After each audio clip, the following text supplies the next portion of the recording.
Uno. Bienvenidos a su programa Una pausa en el camino, un espacio dedicado al estudio de la Biblia con una aplicación diaria para nuestras vidas. Les saluda el pastor Oscar García de las iglesias Lincoln Heights y Glendale West en California.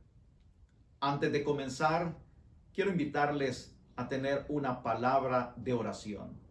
Le damos gracias, Señor, por tener la oportunidad en esta hora de abrir su palabra y llenarnos de las bendiciones que ella nos da al estudiarla.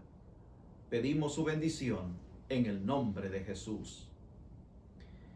El título de estos temas es cómo estudiar la Biblia durante esta semana. El tema de hoy es aplicar la palabra de Dios a nuestras vidas. ¿Cómo nosotros podemos beneficiarnos al aplicar la palabra de Dios?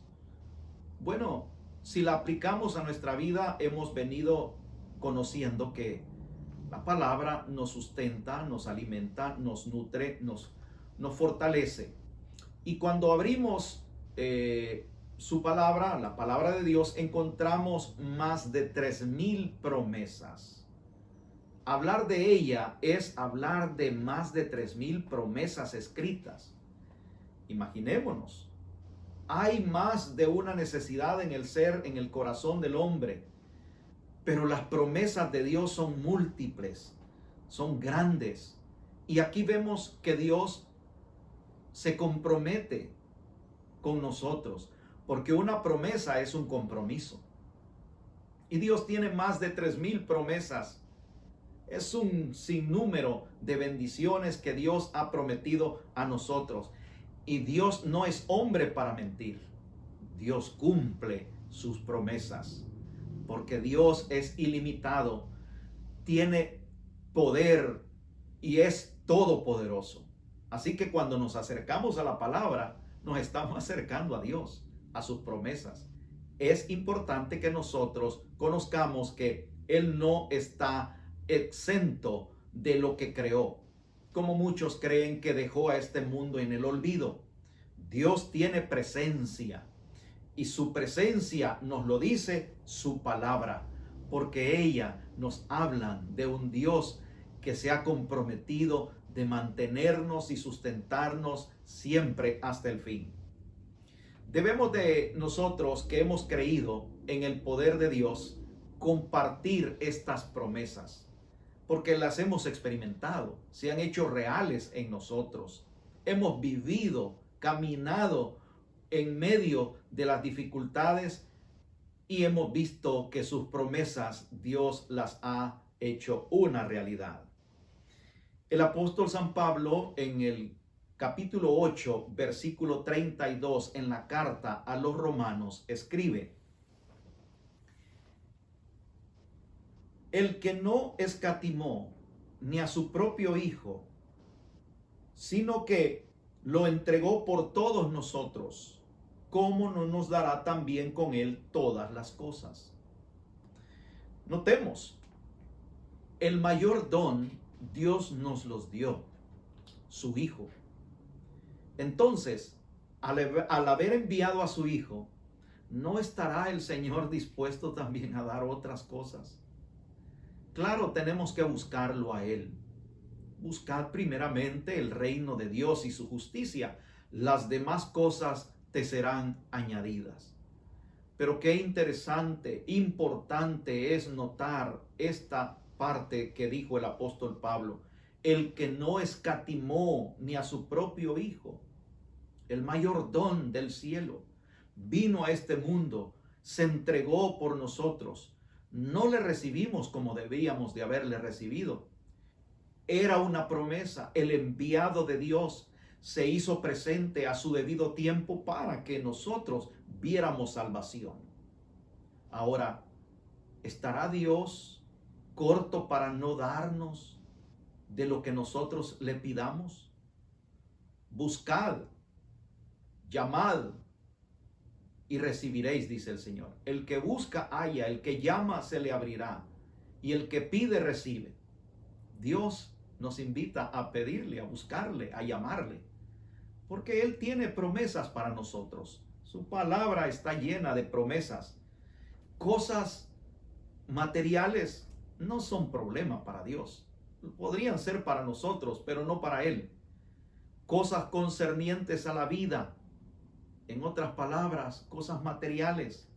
Pero también no olvidemos las cosas espirituales que satisfacen esa necesidad diaria de los seres humanos. ¿Cuánto es ese momento que tú tienes para poder meditar en que cuando tienes problemas, cuando tienes una necesidad, te vas a buscar a algún amigo, vas a depositar la confianza en un banco, depositas tu confianza en lo que puedas tener tal vez guardado por allí para que te sirvan? Si eso llega a ser útil, ¿por qué no entonces buscar en la palabra de Dios satisfacer nuestras necesidades, tanto materiales, físicas o espirituales? Así que Dios, al darnos a su Hijo, nos puede dar ese gran testimonio de que nos dio la ofrenda más grande por el pecado y nos libertó, cuanto más las cosas materiales. Miramos lo que dice el apóstol Juan en la epístola, en la primera epístola, que dice en el versículo 7 y 9: pero si andamos en luz, estudiamos hace algunos días que la palabra es luz. Él es luz. Y si andamos en la luz, dice el versículo 7, como Él está en luz, tenemos comunión unos con otros. Y la sangre de Jesucristo, su Hijo, nos limpia de todo pecado. El problema más grande que tiene el ser humano es el pecado. Y aplicar la salvación que Dios nos envió a través de su Hijo, aplicar la sangre en el cuerpo, en el ser humano, para salvarlo, le trae el gran beneficio a el hombre. El verso 9 dice: si confesamos nuestros pecados, Él es fiel y justo para perdonar nuestros pecados y limpiarnos de toda maldad. Qué gran beneficio el aplicar la palabra de Dios. La victoria sobre el mal, la victoria sobre el pecado. Si los beneficios son materiales, qué bien. Dios nos da esos beneficios, esas promesas, que son más de 3,000 promesas.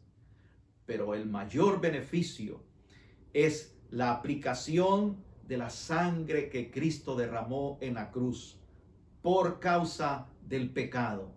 Nos limpia del pecado, nos libera, nos garantiza una vida nueva a cada uno, una vida de prosperidad, y además promete satisfacer nuestras necesidades físicas. Dios se preocupa por nosotros constantemente. Dios está constantemente dando su bienestar a nosotros como seres humanos. Por lo tanto, no podemos frenar las promesas de Dios. Dios nos ama. Es nuestra incredulidad la que nos priva de sus promesas. Para finalizar, vamos a tener una oración, recordándoles que el día de mañana estudiaremos cómo compartir la palabra. Oramos. Gracias, Señor, porque al aplicar tu palabra es eficaz para limpiar nuestros corazones de maldad, porque Jesús venció en la cruz por nosotros. Gracias te damos por la palabra. Amén.